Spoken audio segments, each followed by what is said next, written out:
playTensions flare on ESPN FC over Roma's cries of injustice. 10:28, Shaka, Hislop and Nicol doubled down on their stance that Liverpool were the better side while Gab Marcotti passionately defends Roma. 10:28, the Eternal City's heartbeat is back to normal after the undulating emotions of Wednesday night, and the dominant feelings not just around Rome, but in Italy as a whole, a regret and a sense of injustice. Regret because of the way Roma threw away a winnable Champions League semi-final with suicidal tactics in the first leg, and injustice after two penalty decisions could have swung the tie in their favor went against them. Another injustice, screamed Thursday's front page of the Corriere dello Sport.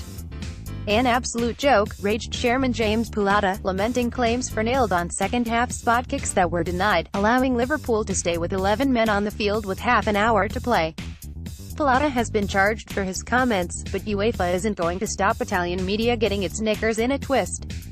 On Friday, the papers doubled down on their horror at the treatment of Italian clubs in Europe, wondering how Serie A's best can be on the wrong end of so many bad decisions. Despite Pierluigi Collina being chairman of FIFA's referees committee, an Italian, writes the bewildered Corriere, as though that should allow them more favorable decisions. Meanwhile, the Gazzetta dello Sport, and others, demanded the introduction of video assistant referees. The Gazzetta quoted the head of the Italian Olympic Committee Giovanni Malago as saying it would have helped avoid certain refereeing disasters. The paper didn't ask if he was also referring to Alessandro Florenzi's scissor tackle on Sadio Mane. However, despite the wails of horror at the refereeing, what did for Roma wasn't so much key calls going against them, and go against them they did, but their timeless ability to shoot themselves in the foot in every way possible.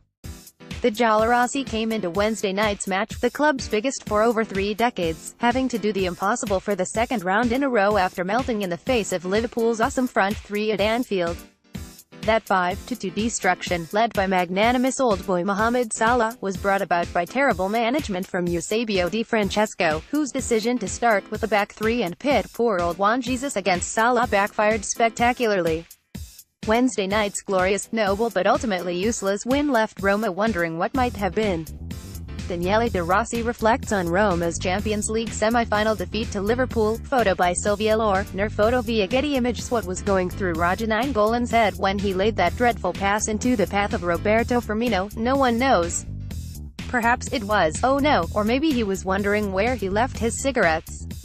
Regardless, it sucked the life out of a stadium that had been on the verge of boiling over after an extremely encouraging opening 9 minutes in which, with a back four that was keeping a lid on the Reds' front three, Roma were taking the game to Liverpool.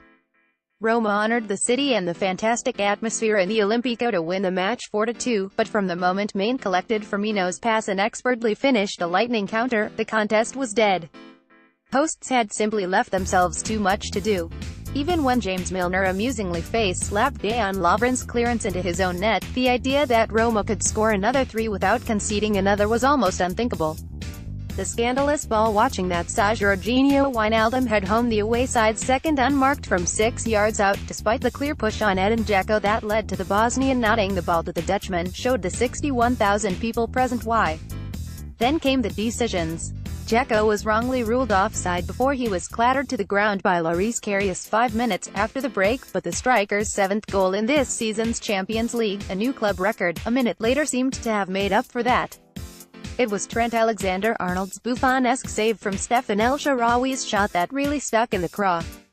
At 3-2 up and with Liverpool a man down with half an hour to go, Roma could have legitimately thought about a comeback that would have surpassed even the one they managed against Barcelona in previous round, but in the cold light of day it's easy to see how ref Damir Scamina missed the handball. Rallying back to refereeing decisions when things go against you is natural when you're beaten and you know you should have done better. With a mountain to climb you need everything to go your way, and a couple of favorable decisions can get you to the peak quicker than you otherwise would have. But the fact is Roma aren't in the Champions League of their own doing, and if they want to build on this season's joyous run to the semis they need to pick themselves up and secure qualification for next year's competition. 4 points ahead of 5th place Inter Milan with 3 games left, a win at relegation-threatened Cagliari on Sunday night should nail down that all-important place in the top 4.